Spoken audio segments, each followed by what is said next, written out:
چھوٹی سی غلطی بھی بہت بڑی ثابت ہو سکتی ہے۔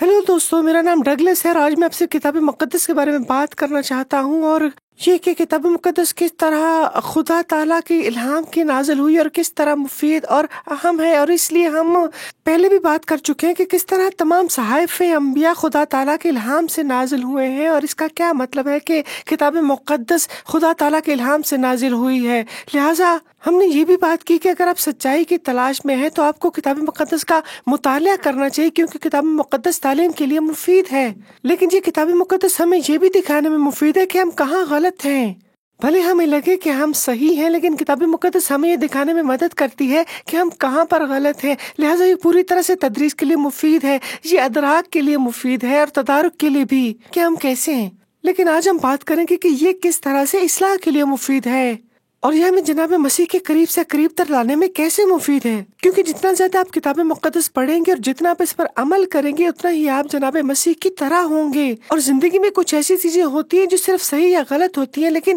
بہت سی چیزیں ایسی بھی ہوتی ہیں جس کے درمیان میں ہوتی ہیں۔ اور ہماری زندگی میں بہت سی چیزیں ہو سکتی ہیں جہاں ہم کافی حد تک صحیح ہوں، لیکن کچھ حد تک غلط بھی ہوتے ہیں۔ مجھے لگتا ہے کبھی کبھی ہم اس کو برا نہیں سمجھتے، ہم کہتے ہیں کہ آپ جانتے ہیں کوئی بھی کامل نہیں ہے اور خدا تعالیٰ کے سوا کوئی کامل نہیں ہے، اور یہی وجہ کہ جناب مسیح کامل تھے، کیونکہ جناب مسیح مظہر خدا اور کامل بشر ہے۔ لیکن باقی ہم سب لوگوں کے لیے اگر ہم کوشش کریں تو بھی ہم کامل نہیں بن سکتے، چاہے ہم جتنی مرضی کوشش کر لیں۔ ٹھیک ہے، تو میں کامل نہیں ہو سکتا تو کم از کم کوشش تو کروں،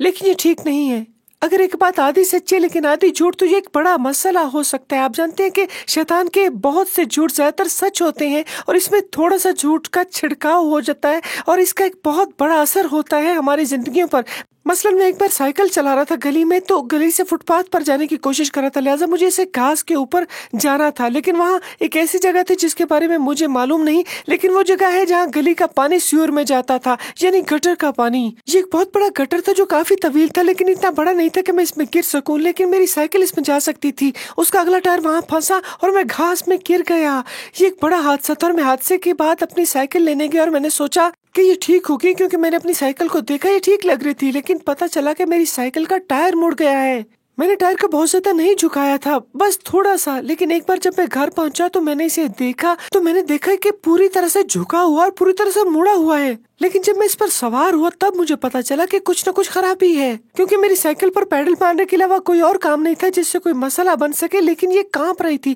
میری سائیکل بہت زیادہ کانپ رہی تھی، اور میری سائیکل کے پیڈل کو پکڑنا بھی مشکل تھا کیونکہ یہ بہت زیادہ لرز رہی تھی، اور جتنی تیزی سے میں چلا رہا تھا میں نے اسے ہلا کے رکھ دیا۔ لہٰذا مجھے اسے بہت آہستہ آہستہ گھر لے کے جانا پڑا تاکہ مجھے مزید مشکلات کا سامنا نہ کرنا پڑے۔ میں بہت سست روی سے آگے بڑھتا رہا، یہ ایک بہت بڑا مسئلہ تھا۔ جب میں نے ٹائر کو دیکھا تو یہ زیادہ جھکا ہوا نہیں تھا، لیکن اس سے بڑا فرق پڑا۔ اس کی آواز تھی کیوں ڈوں کیوں ڈوں کیوں ڈوں، اس طرح کی،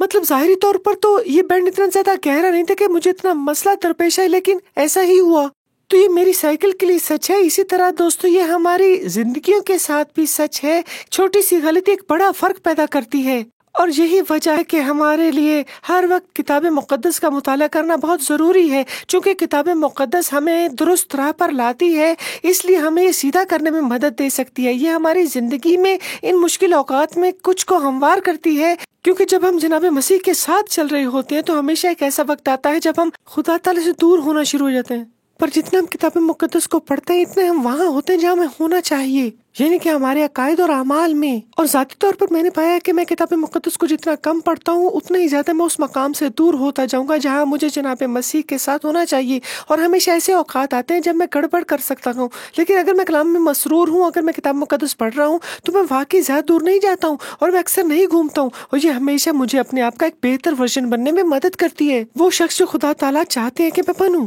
میں کامل نہیں ہوں گا جب تک کہ جناب مسیح مجھے اپنے گھر نہیں بلاتے، لیکن میں کوشش کر سکتا ہوں، میں کام کر سکتا ہوں، میں اپنی پوری کوشش کروں گا کہ خدا تعالیٰ نے میرے لیے جو منصوبہ بنایا اس کے مطابق رہوں۔ لہٰذا آج آپ لوگوں کے لیے میرا چیلنج وہی ہے جو کہ حالیہ اقساط میں تھا، جہاں ہم دوسرے تیموتھیوس باب 3 آیت 16 اور 17 کے بارے میں بات کر رہے تھے، اور چیلنج یہ ہے کہ کتاب مقدس کا مطالعہ کریں۔ اگر آپ سچائی کی تلاش میں تو کتاب مقدس پڑھیں، اور اگر نہیں ہے تو بھی پڑھیں، تو بھی سچائی آپ کو مل ہی جائے گی۔ اور جتنا زیادہ آپ کلام میں مسرور ہوں گے اتنے ہی آپ کتاب مقدس پڑھ رہے ہوں گے، آپ کی زندگی درست راہ پر چلے گی۔ کتاب مقدس ہمیں درست کرتی ہے، یہ ہمیں واپس اس راستے پر لاتی ہے جس پر ہمیں جناب مسیح میں ہوتے ہوئے ہونا چاہیے۔ ہمارے پاس سیکھنے کے لیے ہمیشہ چیزیں ہوگی، ہماری زندگی میں ہمیشہ ایسی چیزیں ہیں جو بالکل درست نہیں ہوتی، اور اگر کچھ ایسا تھوڑا غلط بھی ہے تو یہ ہماری زندگی اور ہمارے آس پاس کے لوگوں کی زندگیوں پر ایک برا اثر ڈال سکتا ہے۔ لہٰذا آئیے ہم کتاب مقدس کو پڑھیں اور اس سے اپنی مشکلات کو ہموار کرنے کی اجازت دیں، تاکہ یہ ہمیں جناب مسیح کی طرف راغب کرے، ہمیں دکھائے کہ ہمیں کس چیز پر ایمان لانا چاہیے